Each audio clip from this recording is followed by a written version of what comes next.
I feel like I'm not really here. I hear you. You're not invisible here. You belong. You look like a new man, son. I feel like one. Thank you.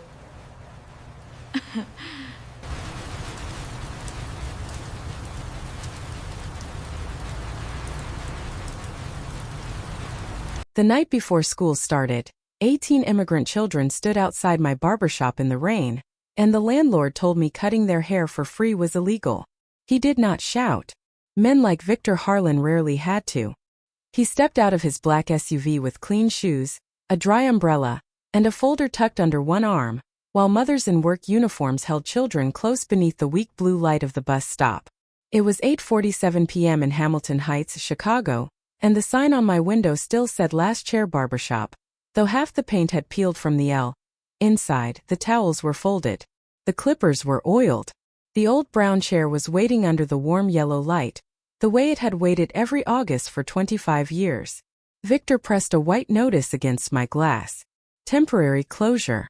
The paper stuck there like a bandage over a mouth. Behind him, the children went quiet. Some had backpacks with the price tags cut off. Some wore sneakers still damp from walking through puddles. A little Ukrainian girl held her mother's sleeve with both hands. Two brothers from Guatemala shared one umbrella that was too small for either of them. And near the door stood Samir Rahman, 10 years old, hood pulled so low I could barely see his eyes. His mother, Aisha, had come straight from the laundromat on 119th Street. Her hands were red from folding sheets all night. She had called me that morning and asked twice if the haircut was really free. Now she looked at the notice as if it were written in a language meant to shame her. Victor smoothed the paper with 2 fingers. "Mr. Alvarez," he said, polite enough for court, "you are not authorized to operate a public charity after business hours on this property." I looked past him at the children. Every year before the first day of school, they came to me carrying the same fear in different clothes. Fear of being laughed at. Fear of saying their names out loud. Fear of walking into a classroom already feeling behind. Samir stepped closer to the glass. Rain slid down his hood and gathered at his chin. "Mr. Mateo," he asked softly, "do I have to go to school like this? I had obeyed rules my whole life. I had crossed borders, signed forms, paid fees, lowered my voice, and thanked men who never learned my name. But that night, the rule was asking me to send a child into shame. And my hand was already on the lock. I did not open the lock yet. I kept my hand on it and listened to the rain hit the sidewalk, because before a man breaks a rule, he remembers every rule that ever broke him. 29 years earlier, I arrived in Chicago with one suitcase, $62, and a barber comb wrapped in a sock so it would not snap in half. I was 26, too proud to admit I was scared, too tired to pretend I was not. I washed dishes in a diner near Cicero Avenue until my fingers cracked from hot water. I unloaded produce trucks before sunrise. I swept floors in a warehouse where nobody said my name unless they wanted something moved. Back then, English felt like a locked door. People spoke through me, around me, over me. I learned to nod before I understood. I learned to smile when a clerk sighed at my accent. I learned that being new in America meant carrying your dignity carefully, because some people would try to take it before you even knew where to put it. The first person who let me stand still was my wife, Elena. She was working as an aide at a public school, helping children who arrived with missing records, nervous parents, and names teachers mispronounced on the first try. She told me school was where a child either learned to lift his head or started hiding it. Years later, after I rented the narrow storefront on Hamilton Heights and painted Last Chair Barbershop on the glass myself, Elena brought me the first boy. He was 7, from Honduras, with hair falling into his eyes and shoes held together with silver tape. His mother kept asking how much. Elena looked at me once and I understood. I put the boy in the chair. I cut his hair clean. When he saw himself in the mirror, he sat taller. Not happy exactly. Ready. That was the beginning. No grand opening. No newspaper. No camera. Just one child before the first bell. Then 2 the next year. Then 6. Then a line down the block, with parents coming after 12-hour shifts, carrying backpacks, lunchboxes, and quiet hope. I never put my name on the sign. I never wanted applause.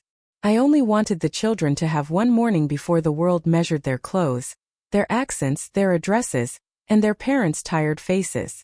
Victor tapped the glass behind the notice, pulling me back to the rain, to Samir, to the children waiting outside. "You need to send them home," he said. I looked at the old chair under the yellow light. For 25 years, that chair had never been empty on this night. And I knew Victor did not understand what he was asking me to close. Samir did not remove his hood the first time he came to my shop. That was 3 weeks before Victor put the notice on my window, on a hot Tuesday evening when the sidewalk still held the day's heat and the laundromat next door smelled like detergent and wet cotton. Aisha Rahman stepped in first, holding the door open with her hip while carrying a plastic grocery bag in one hand and her son's backpack in the other. She was 34, maybe younger than she looked, with tired eyes and the careful posture of someone who had learned not to take up too much space. "I called this morning," she said, "for my son, Samir." Her voice was soft, but every word had been practiced. Samir stood behind her with his hood pulled tight, even though the shop was warm. I could see only his mouth and the tip of his nose. "Come in," I said. "The chair is not going anywhere." Aisha looked at the price board, then at the cardboard sign taped to the mirror. "Free first-day haircuts for kids." "It is really free?" she asked again. I nodded. She opened her grocery bag and showed me 2 bottles of water and a small box of cookies. "Then please take this. I cannot come with empty hands." I took the bag because refusing would have embarrassed her more than accepting. Samir did not move. I lowered the booster seat onto the chair and turned it toward him. "You can sit with the hood on," I said. "Hair can wait." His eyes lifted for half a second. That was enough. A child who looks away too quickly is usually not being rude. He is protecting the last place he feels safe. Aisha touched his shoulder. "Last year was difficult," she said. "Some boys at school laughed because his hair was uneven. I tried to cut it myself before work." She stopped there, but I understood the rest. A mother with kitchen scissors. A child trying not to cry. A morning that should have been simple becoming something he carried for a year. Samir sat down slowly. His sneakers did not reach the footrest. I fastened the cape and let him keep the hood until he was ready. In the mirror I saw a boy who did not need style. He needed proof that the world had not already decided what he was worth. When he finally lowered the hood, Aisha covered her mouth with one hand. Not because his hair was bad, because she had been blaming herself for it. Picked up the comb. "First day?" I asked. Samir nodded. "5th grade. Then we do not cut for fashion," I said. "We cut for courage." He looked at me, then really looked, and for one quiet second the shop became still. The clippers had not even started, but something in that boy had already begun to sit taller. Victor Harlan first came into my shop 2 days after I cut Samir's hair. The bell above the door gave its tired little ring, and I looked up expecting another father, another boy, another question about the free school haircuts. Instead, I saw a man in a gray coat too clean for our block and shoes that had never waited at a bus stop in the rain. He stood near the entrance without touching anything, his eyes moving across the cracked mirror, the old magazines, the children's drawings Elena had taped beside the register years ago. "Mr. Alvarez," he said, reading my name from an envelope before looking at my face. "I am Victor Harlan. My company recently acquired this building." I dried my hands on a towel and nodded.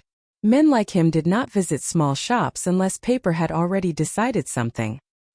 He smiled, but it did not reach the room. "This corridor is changing," he said. "New investment. New families. Better foot traffic. You understand." I understood more than he wanted me to. I had watched the bakery become a juice bar, the dollar store become a boutique, the old tenants disappear one quiet lease at a time. Victor placed the envelope on my counter. "There are updated property standards. Nothing personal." That was the first lie. Inside were new maintenance fees, new signage rules, new after-hours restrictions, and one paragraph about unauthorized gatherings near storefront entrances. I read it twice. "Children waiting for haircuts are not a gathering," I said. Victor tilted his head like he was correcting a child gently. "Intentions do not change liability." At that moment, Samir was sweeping hair near the back, proud of the clean line I had given him, waiting for his mother to finish a shift. He stopped moving the broom. Victor noticed him, then noticed the cardboard sign on my mirror. Free first day haircuts for kids. That, Victor said, tapping the air toward the sign, creates exposure for the property. I folded the paper slowly. It creates a morning where children are not ashamed. His smile thinned. Sentiment does not pay rent. The shop went quiet enough for me to hear the refrigerator humming under the counter. Samir looked down at his sneakers. I hated that he had heard it. I hated that a boy who had just begun to lift his head had been reminded how quickly men with folders could lower it. Victor picked up his envelope, then set it back down as if doing me a favor. Review the terms. I would hate to see a long-standing tenant create problems for himself.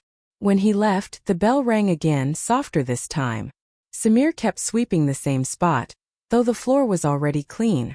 I looked through the glass at Victor's clean shoes crossing the wet sidewalk, and for the first time in 25 Augusts, I understood that the children were not the only ones being measured before school began.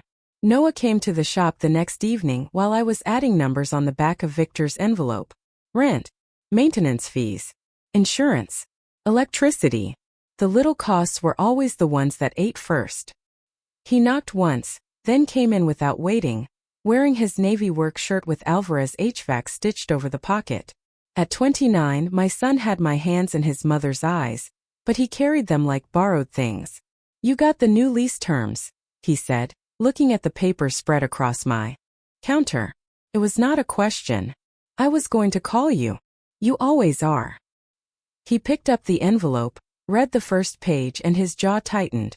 Dad, this is serious. I kept wiping the same pair of scissors with a clean cloth. I know. No, you do not. This guy wants you out. And you are giving him a reason. He pointed at the cardboard sign on the mirror. Free first day haircuts for kids. Take that down. The words landed harder than I expected. Those children need this. Noah laughed once, but there was no humor in it. They need housing. They need school supplies. Their parents need better wages. A haircut is not going to save them. It helps them walk in. Walk into what? His voice rose, then stopped itself. He looked toward the window, ashamed of how much he cared. You think I do not remember being one of those kids? I said nothing. Noah stepped closer. First grade. New school. My hair was too long because you were working doubles and Mom did not know how to cut it. My shirt had a stain she could not get out. Some kids laughed before I even sat down. His eyes stayed on the floor. You were not there. The shop seemed to shrink around us. The yellow light. The old chair. The mirror that had watched too many men avoid their own faces. I was working, I said, and hated how small it sounded. I know. You were always working. Then you opened this place and became patient for everybody else's son. He touched the back of the barber chair, not gently, not roughly. Just enough to show me where the wound lived. You kept that chair open for every kid on this block after you forgot how to be my father. I did not defend myself. A father can survive many things, but not the truth spoken by his child in a quiet room. Noah folded Victor's papers and pushed them toward me. Close the program this year. Pay what you owe. Do not lose the only thing Mom left you. Then he walked out before I could say her name. The bell above the door shook once and went still. I looked at the chair, empty under the warm light, and for the first time I wondered whether I had been helping those children or begging the past to forgive me. I went home that night with Victor's envelope under one arm and Noah's words sitting heavier than paper. My apartment was above the shop, 2 small rooms that still carried Elena in quiet places. Her blue mug beside the sink. Her reading glasses in the drawer. A cardigan folded over the chair because I had never found the courage to move it. I set the envelope on the kitchen table and stood there for a long time, listening to the pipes knock in the wall. Noah was right about some things. That was what hurt most. A man can argue with anger. He cannot argue with a memory his son has carried since first grade. I opened the closet where Elena kept school supplies for children who never asked for help out loud. Crayons. Notebooks. Winter gloves bought on clearance. At the back was a cardboard box sealed with yellowing tape. I had avoided it for 5 years because grief has its own locked doors. That night I opened it. On top were Elena's scarves, still faintly smelling of lavender soap. Beneath them was a black composition notebook with a label written in her careful hand. First day kids. I sat down before I opened it. The first page was from 1998. 3 names. Then 5 the next year. Then 11. Beside each name, Elena had written what the child needed but would never say. Afraid to speak English. Mother works nights. Needs shoes. Does not like mirrors. Cries when people laugh at his lunch. I turned the pages slowly, and every year of my shop became something larger than I had understood. Elena had not been sending children to me for haircuts. She had been sending them somewhere safe before the world saw them. Near the middle of the notebook, I found a page folded in half. At the top was my son's name. Noah Alvarez, age 6. First boy we failed. My hand stopped moving. Under it, Elena had written, he thinks his father was not there. He does not know Mateo worked 16 hours to keep the lights on. He remembers the shame, not the sacrifice. I pressed my thumb against the page until it blurred slightly. There was one more note tucked inside. An envelope addressed to Noah, never sent. Your father did not forget you. He was ashamed he could not protect you, so he spent his life protecting children in the only way his hands knew how. Called Noah once. He did not answer. Then my phone buzzed. It was Aisha. Mr. Mateo, they put another notice on your door. Aisha was waiting downstairs when I reached the shop, still wearing her laundromat apron beneath a rain jacket. Samir stood beside her with his hood down this time, which told me he had been trying to be brave. On the glass, below Victor's first notice, someone had taped a second paper from the city. Inspection required before after-hours activity may continue. The words were neat. The timing was not. By 9 that morning, 2 inspectors arrived with clipboards, and Victor came 10 minutes later, pretending the visit had nothing to do with him. He stood near the curb with coffee in one hand and patience on his face. Inside, the inspectors checked the outlets, the exit sign, the fire extinguisher, the back room, the old water heater, the cracked tile near the sink. I answered every question. I showed every license. I opened every drawer. Parents began gathering outside because word had spread that the free haircuts might be canceled. They came quietly, the way working people arrive when they are already expecting bad news. A father from Guatemala held a backpack with cartoon planets on it. A Ukrainian grandmother carried a folded school uniform in a grocery bag. Aisha kept one hand on Samir's shoulder. One inspector asked her if she was organizing the crowd. Aisha blinked, embarrassed. No, sir. We are just waiting. Victor stepped closer. This is exactly the concern, he said. Unmanaged lines, language barriers, children near traffic after dark. I am thinking about safety. Aisha looked at him, then really looked, and something in her tired face sharpened. No, she said softly. You are thinking about how we look in front of your building. Nobody moved. Even the inspector stopped writing. Victor's smile held, but only barely. Ma'am, this is private property. Aisha nodded once. Our children know that. They learn very early where they are not wanted. I wanted to tell her to stop, not because she was wrong, but because people like Victor punish truth when it came from tired mothers. The inspector handed me a yellow citation before noon. No after-hours operation until review. No public line outside the storefront. No exceptions. I signed my name because my hands knew how to obey before my heart did. That evening, I took down the cardboard sign that Elena had started 25 years ago. Free first day haircuts for kids. I folded it once and placed it in the trash behind the counter. Samir watched through the window. He did not knock. He just stood there with his school calendar pressed to his chest, as if tomorrow had already become something he had to survive alone. The night before school began, I turned off the lights at Last Chair Barbershop and tried to believe the dark was mercy. The yellow citation lay on the counter. Victor's notices covered the glass. Elena's cardboard sign sat in the trash behind me, folded like something ashamed. Outside, rain softened the street and blurred the blue bus stop light across the sidewalk. I told myself Noah was right. I told myself one haircut could not fight rent, inspections, city forms, and a landlord with clean shoes. Then I heard the first knock. Not loud, not demanding, just 3 small taps against the glass. Samir stood outside with his school calendar in one hand and his hood pulled halfway up, as if he had lost the courage he had worked so hard to find. Beside him stood Aisha, still in her laundromat shoes. Behind them came the others. 18 children. Mothers in scrubs. Fathers in delivery jackets. A grandmother holding a plastic bag of folded shirts. Nobody shouted. Nobody begged. They simply stood there in the rain because for 25 years, this door had opened on this night. Victor arrived at 8:47 p.m. with another man carrying a lockbox and a ring of keys. Noah pulled up behind them in his work van, headlights washing across the children's faces. He stepped out slowly, seeing the line, seeing the wet backpacks, seeing Samir at the front. Victor looked pleased, not cruel, just certain. "Mr. Alvarez," he called through the glass, "do not make this harder than it needs to be." I looked at Noah. He looked back at me, and for once he did not look angry. He looked 6 years old. He looked like the boy Elena wrote about. The boy who remembered shame because his father never explained sacrifice. Samir raised his voice just enough to pass through the door. "Mr. Mateo, do I still get to look normal tomorrow?" The whole sidewalk went quiet. I looked at the old chair under the dim light. I looked at Elena's photograph near the register. Then I reached into the trash, pulled out the cardboard sign, and unfolded it with both hands. The crease stayed down the middle, but the words were still there. I taped it back to the mirror. I unlocked the door. "No, son," I said. "Tomorrow you do not look normal. You look ready." Noah stepped past Victor before I did.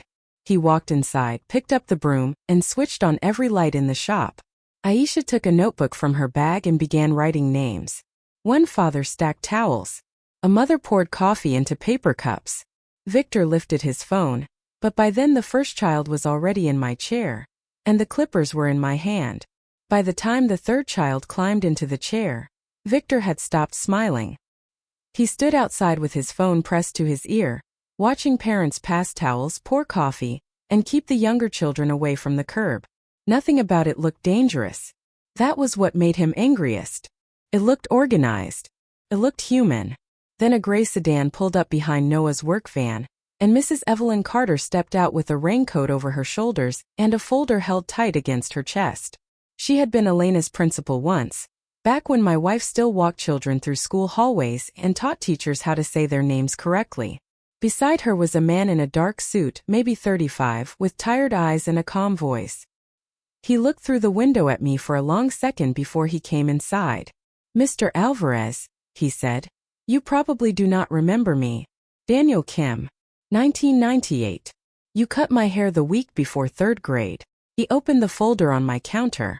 Inside was an old photograph, faded at the corners. My younger hands rested on the shoulders of a small boy in the chair.